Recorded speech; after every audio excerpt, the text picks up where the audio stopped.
তোকে যে কত করে বললাম এখানে আসতে হবে না। তুমি এই অবস্থায় আছো আর আমি আসবো না, সেটা কখনো হয় নাকি? তুমি বসো তো, এবার তোমার সমস্ত সেবার দায়িত্ব আমার। পাশে টেবিল থেকে এক গ্লাস জল কুশল তার মায়ের হাতে দিতেই হঠাৎ তার মনে পড়ল শহর থেকে নিয়ে আসা ব্যাগটা তো পুকুর ঘাটেই রয়ে গেছে।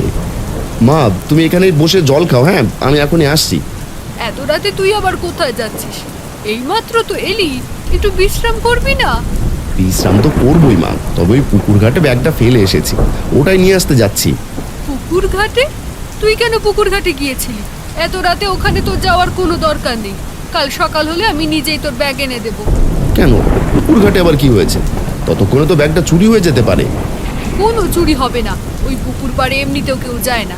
তুই এখন এত রাতে বাইরে বের হবি না, ব্যাস। এমন কেন করছো মা? আমাকে যেতে দাও, ব্যাগের মধ্যে আমার প্রয়োজনীয় অনেক জিনিসপত্র আছে।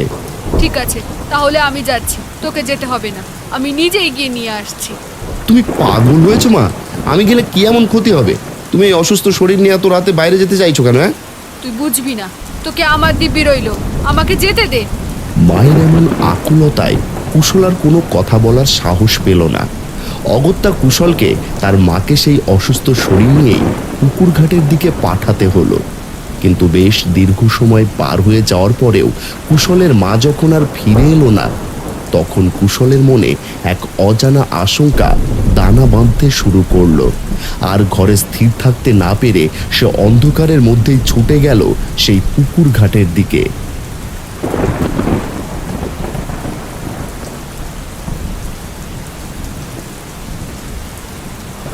মা, ও মা, কি হচ্ছে ওটা? মা, তুমি জলের ভিতর কি করছো? উঠে এসো, উঠে এসো মা।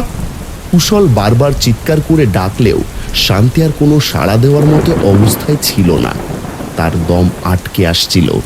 মায়ের এই অবস্থা দেখে কুশল আর এক মুহূর্ত দেরি না করে লাফিয়ে পড়ল পুকুরের জলে। অনেক কসরত করে সে তার মাকে জল থেকে টেনে ঘাটে ওঠালো। শান্তি তখন প্রায় অচেতন। কুশল তাকে জড়িয়ে ধরে ধরাধরি করে কোনো মতে বাড়িতে নিয়ে গেল।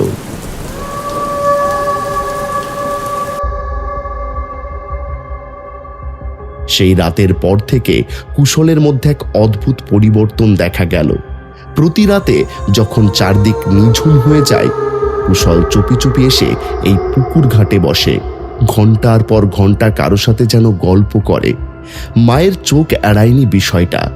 আজ রাতেও কুশলকে ঘর থেকে বের হতে দেখে শান্তি আড়ালে আড়ালে তার পিছু নিয়ে ঘাটে চলে আসে। জানিস দিদি, ছোটবেলা